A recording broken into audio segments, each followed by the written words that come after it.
Itu kalau kabinet dicopot juga nggak main-main, ada 7 ya? Dari BG ini. Karena mungkin kalkulasi Ibu Megawati, daripada 1 dicopot dipermalukan, mungkin tanda petik. Oh, bukan dicopot, menarik diri ya?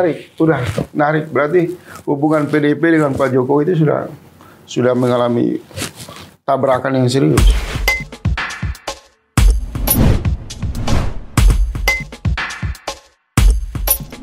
Bismillahirrahmanirrahim. Assalamualaikum warahmatullahi wabarakatuh.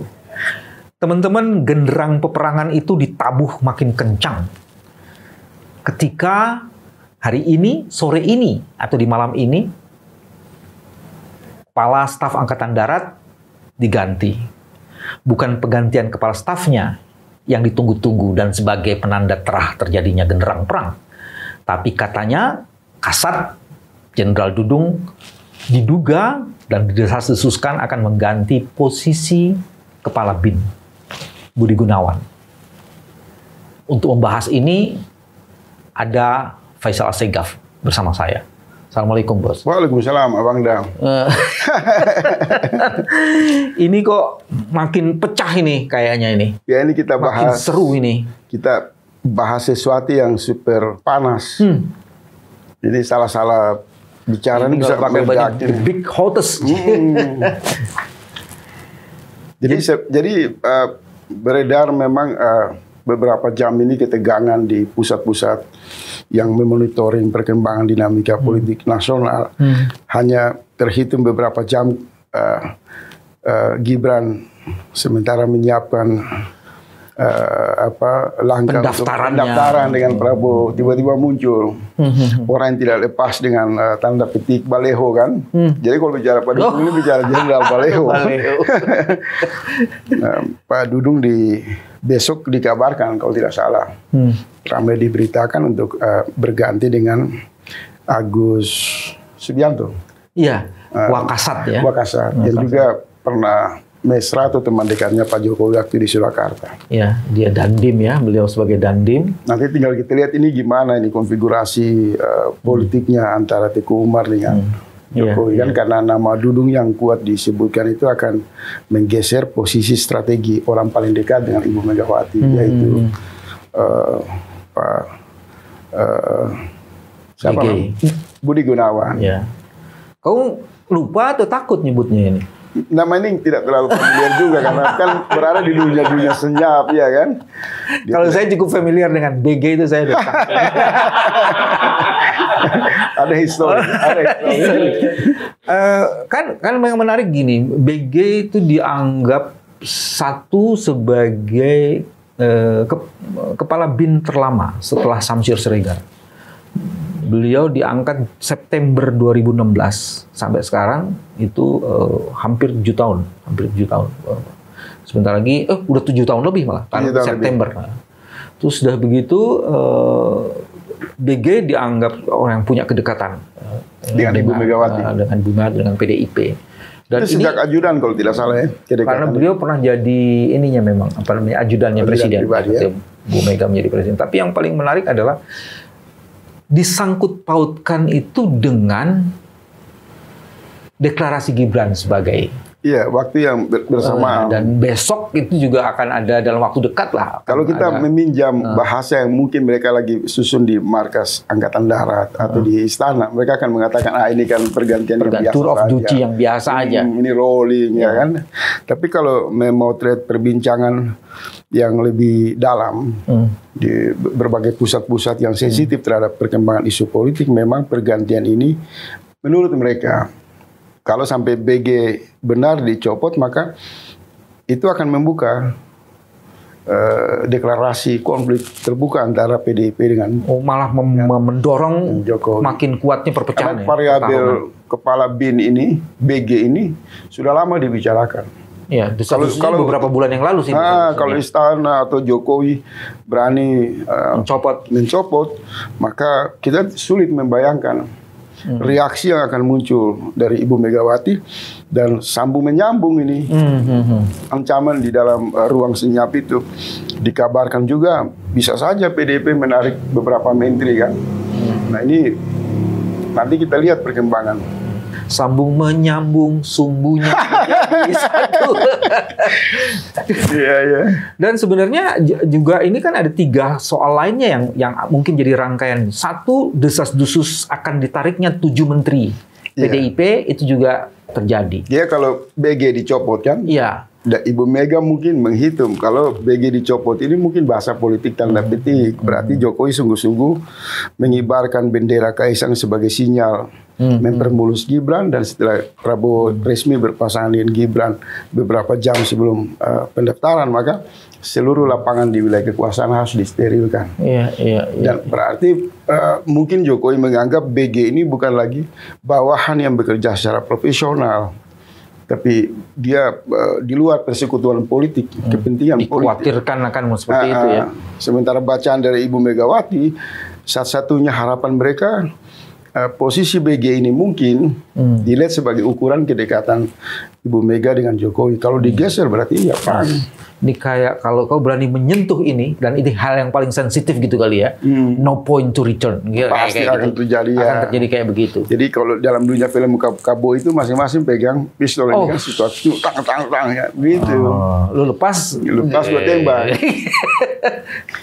Ada yang juga menarik di situ. Sebenarnya apa konteksnya? Kan ini bukan soal kedekatan. BIN itu kan sesuatu ya, di mana kemudian dia menjadi sumber informasi. Iya. Kita tahu beberapa bulan yang lalu, ya, Pak Jokowi mengatakan, saya mempunyai semua informasi intelijen yang diperlukan untuk mengetahui gerak-gerik siapapun, termasuk partai-partai. Sekarang malah kemudian dicopot. Ini artinya apa ini? Signal apa sebenarnya? Kalau mencopot kan menunggu beberapa jam. Tapi dugaan ke arah sana kuat. Ya, desas-desus akan dicopotnya gitu ya. Bahwa BG bahasa yang paling tepat akan dilucuti. Karena kalau dicopot dalam konteks kebutuhan organisasi negara itu tidak relevan. Iya kan? Ya karena itu. Mana pertimbangan yang bisa diterima oleh publik, lebih khusus PDIP. Karena ini kan BG bekerja dalam pandangan umum untuk kepentingan negara, bukan untuk kepentingan kekuasaan. Jadi kalau BG dicopot, Dudung dipasang, maka orang berpikir Dudung dipasang untuk memastikan agenda-agenda politik jangka pendek Jokowi jelang Pilpres ini berjalan mulus. Termasuk perombakan-perombakan di kabinet, kan nama AHY juga muncul. Orang juga kemudian menyebutkan ini tidak bertujuan untuk melayani rakyat. Tapi karena ada variabel Gibran, bagaimana partai koalisi solid, maka AHY ditarik masuk kabinet. Sebenarnya yang dilucuti Pak BG sebagai kepala BIN atau PDIP yang dilucuti ya? Nah, tafsir politik itu Bang kan. Kalau pandangan orang umum, ya tadi itu pasti mereka akan menghadapi narasi yang sudah disiapkan. Sudah malam ini mungkin sudah diketik bahwa ini hal biasa, rolling dan lain-lain. Tetapi dalam hubungannya dengan momentum politik, maka munculnya Gibran ini sebagai variabel yang semakin serius. Dia bukan lagi kebutuhan untuk dalam rangka election yang seperti biasa, tapi dia menjadi simbol yang terus memperuncing ketegangan antara istana dengan PDIP.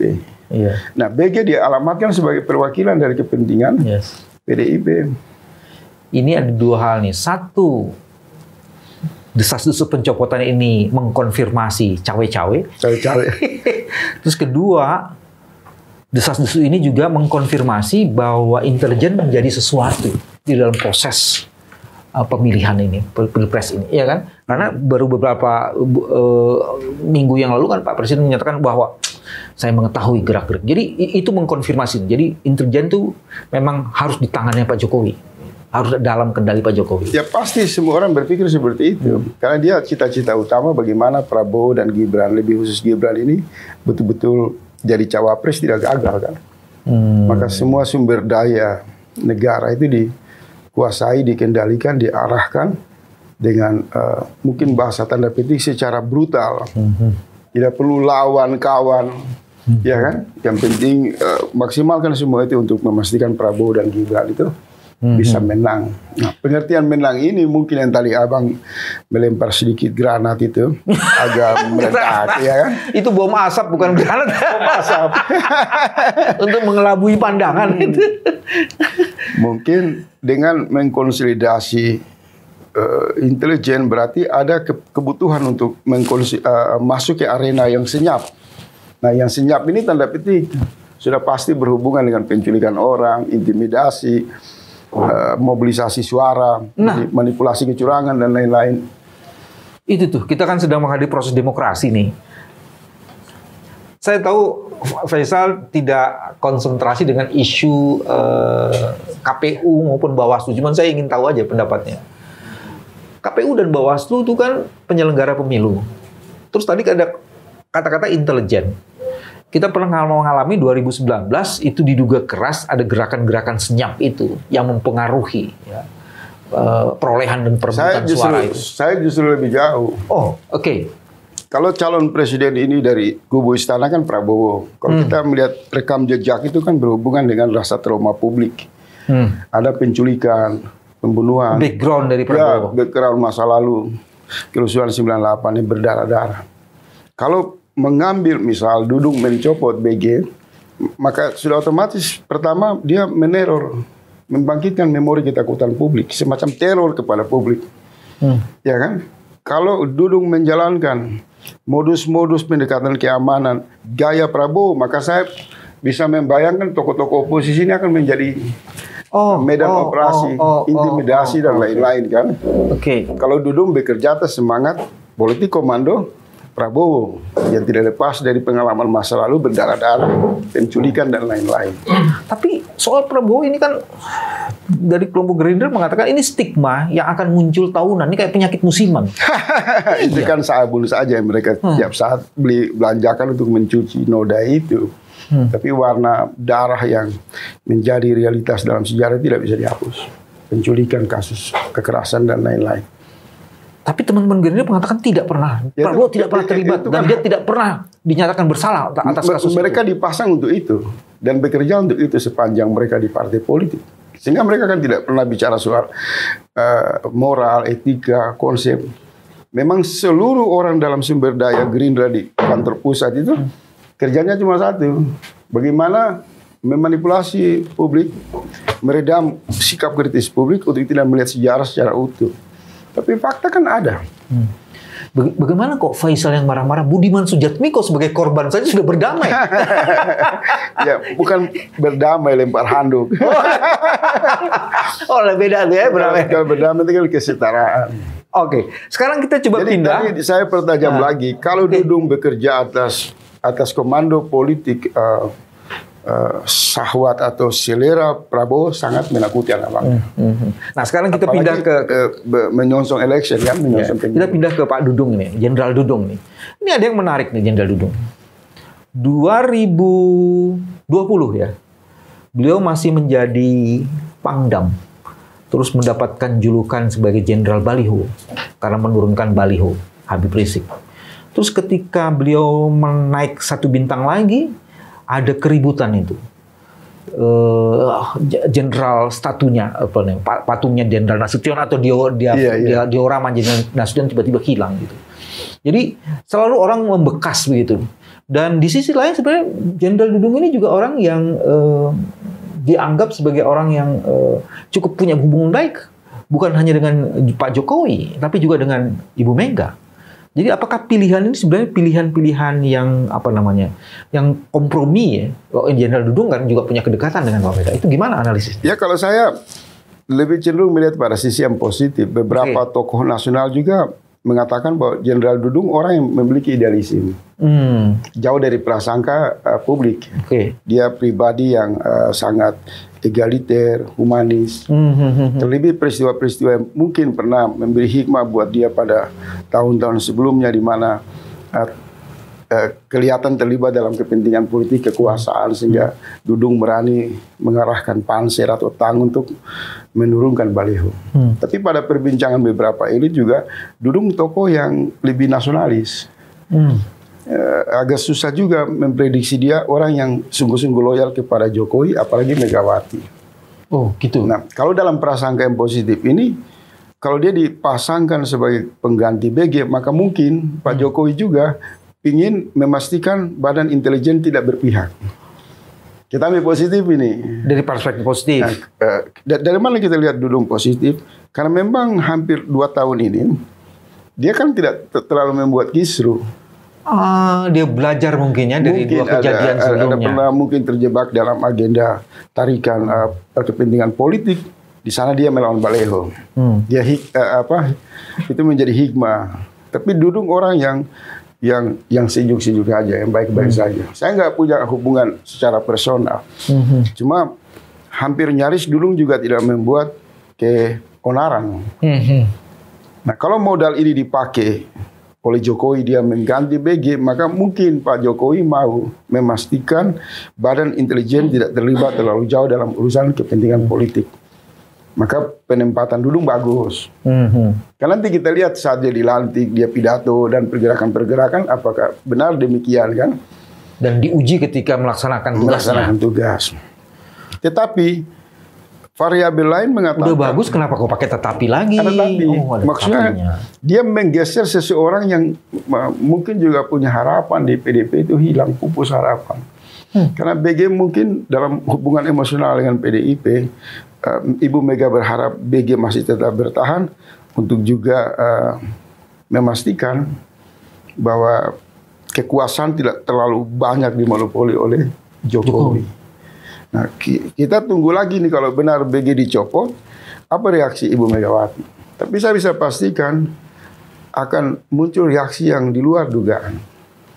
Karena BG ini punya hubungan yang sangat kuat sekali, simbol emosional politiknya Ibu Mega. Dan kalau sampai Jokowi di ujung-ujung kekuasaannya, pendaftaran Gibran ini kemudian selesai pasca pendaftaran Gibran dicopot, itu tafsir politiknya menjadi liar. Karena itu tidak lazim, apalagi dalam etika kehidupan kultur orang Jawa yang sangat lemah lembut. Saya kira itu akan memicu. Ketika disentuh itu, jadi muncullah berbagai isu-isu yang liar kan. Diantaranya ada lagi kabinet mau dicopot sampai BG ini kan. Itu kalau kabinet dicopot juga nggak main-main, dari 7 ya? Dari BG ini. Karena mungkin kalkulasi Ibu Megawati, daripada 1 dicopot dipermalukan, mungkin tanda petik. Bukan dicopot, menarik diri ya? Udah narik. Berarti hubungan PDIP dengan Pak Jokowi itu sudah mengalami tabrakan yang serius. Itu bukan hanya kertakan tuh ya. Ada lagunya tuh, kamu di situ dan saya di situ. Nah, yang menarik juga sebenarnya pergantian Pak Dudung kan sebenarnya mau pensiunnya kan bulan depan, November. Nah, penggantinya itu Jenderal Agus, itu sebenarnya orang yang punya cukup kedekatan dengan Pak Jokowi. Kalau ngelihat di track recordnya ya. Ketika jadi Dandim, Pak Jokowi menjadi wali kota. Ketika di Bogor, beliau, Pak Agus itu menjadi Danrem. Terus ketika itu dia juga jadi Danpas Pampres. Jadi cukup punya kedekatan. Artinya Kasat ini adalah orang-orang yang sudah dikenal betul oleh apa namanya? Ya, menimbulkan 2 tafsir. Tafsir pertama memang kalau benar PDIP melakukan gerakan penarikan anggotanya dari kabinet, itu kan pasti goncangan. Maka variabel diperlukan gitu ya. Agus Subianto ini dalam rangka menyangga kekuasaan Jokowi tetap stabil. Ya kan? Dan Dudung dipasang kalau benar ke BIN, maka juga itu menjadi penyangga kekuatan stabilitas pemerintahan. Tafsir pertama itu. Ada tafsir lainnya? Tafsir lain ini hanya yang menarik itu harus jujur diakui bahwa apapun keributan yang terjadi ini itu berputar-putar di poros kekuasaan. Jadi semacam pemerintahan ini pecah dalam tarik-menarik konsolidasi versi petugas partai dan ketua umum partai PDIP. Jadi sebenarnya PDIP ini sudah melahirkan dualisme. Satu PDIP bayangan yang ketuanya itu adalah Kaesang, di belakangnya adalah Jokowi, membelah pemerintahan, mengkonsolidasi kekuatan untuk pastikan Gibran dan Prabowo maju. Tapi PDIP yang organik ini kan merasa terganggu, Ibu Megawati. Nah, kita tunggu apa Ibu Mega masih punya nyali atau tidak. Tetapi bahasa Abang tadi Itu juga menyindir sebenarnya. Ketika Jokowi mengatakan saya sudah menguasai data intelijen, ini juga Ibu Mega menghitung juga. Tapi juga kata-katamu loh, apakah Ibu Mega masih punya nyali? Itu kata-kata yang ya, luar biasa. Itu kita tunggu. Kalau Ibu Mega tidak punya nyali, tidak punya sikap, tidak ambil langkah tegas, maka apa yang sering orang sebut bahwa Ibu Mega dan PDIP menjadi hamba sahaya di emperan istana, itu benar-benar fakta. Hamba sahaya di emperan istana. Tidak berdaya, jadi posisinya menerima. Kalau sudah menerima, maka saya sarankan ya udah tidur berjamaah aja lah. Tidur berjamaah. Kalimat itu loh, tidur berjamaah. Yang lebih menarik lagi sebenarnya orang suka tidak mendiskusikannya secara intensif. Itu ada pembelahan di kekuatan kelompok masyarakat yang menopang Pak Jokowi yang disebut dengan projo. Iya. Ada yang bilang yang projo yang asli itu yang tunduk tegak lurus pada Pak Jokowi, yang tidak di situ yang sebenarnya pro Ganjar Pranowo gitu, progo tapi masih menyebut dirinya projo. Itu juga terbelah tuh. Saya lihat variabel itu tidak terlalu mengganggu. Tidak mengganggu. Itu dayang-dayang hanya untuk melengkapi. Iya kan? Artinya kenapa tidak mengganggu? Karena soliditas mereka tergantung upah yang dibuang kan dalam bentuk paket bantuan. Tapi itu mengganggu teman-teman partai itu, PDI terganggu benar kalau menurut saya. Saya lihat sejauh ini tidak. Karena saya pernah mengatakan bahwa ketika Jokowi mempersilahkan Kaisang memimpin PSI, itu sebenarnya kan tujuannya untuk mengkonsolidasi relawan. Di dalamnya projo dan lain-lain kan. Tapi kan para petinggi PDIP seperti Pandan Ababan dan lain-lain mengatakan tidak ada pengaruh. Saya meminjam istilah mereka bahwa relawan yang diprediksi bakal brutal menghabisi kantong-kantong suara PDIP dianggap tidak ada pengaruh bagi PDIP.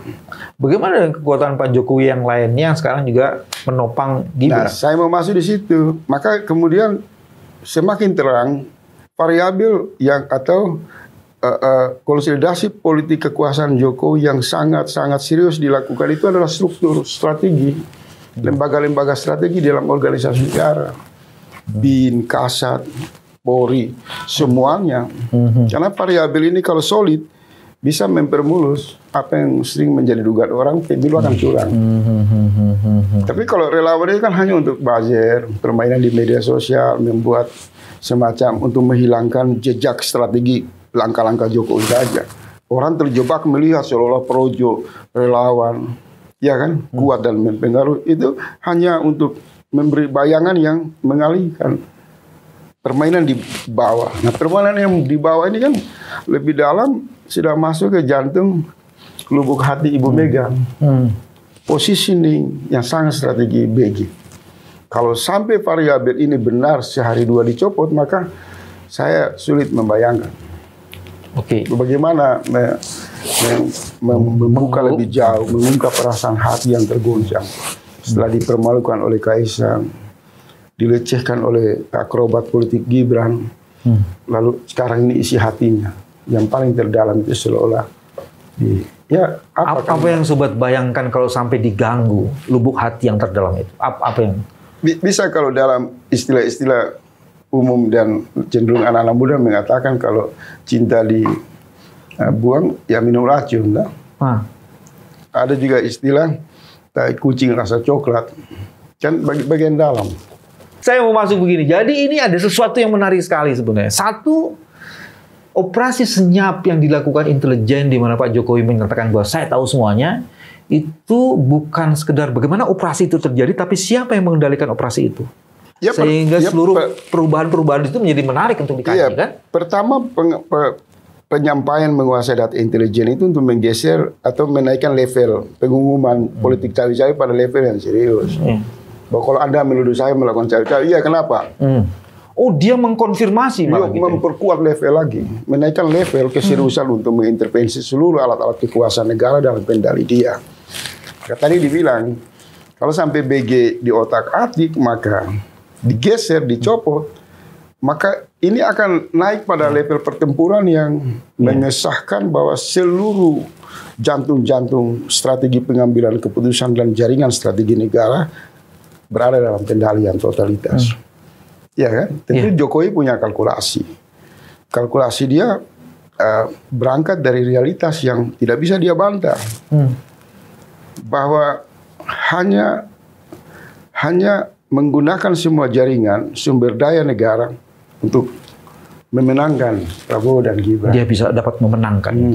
Jadi dan ini mungkin tekanan juga yang dibuat oleh Prabowo kepada Jokowi. Pak, lupakan itu relawan-relawan. Kalau partai-partai ini ayam sayur, udah suruh mereka berbalik saja kan.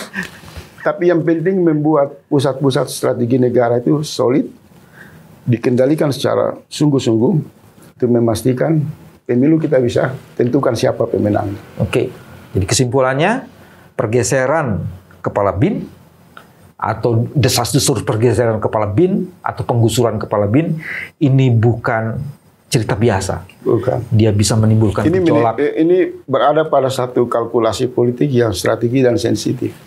Dia bisa menimbulkan gejolak yang tak terkirakan dan tak terperikan. Terima kasih, sampai ketemu lagi. Assalamualaikum warahmatullahi wabarakatuh.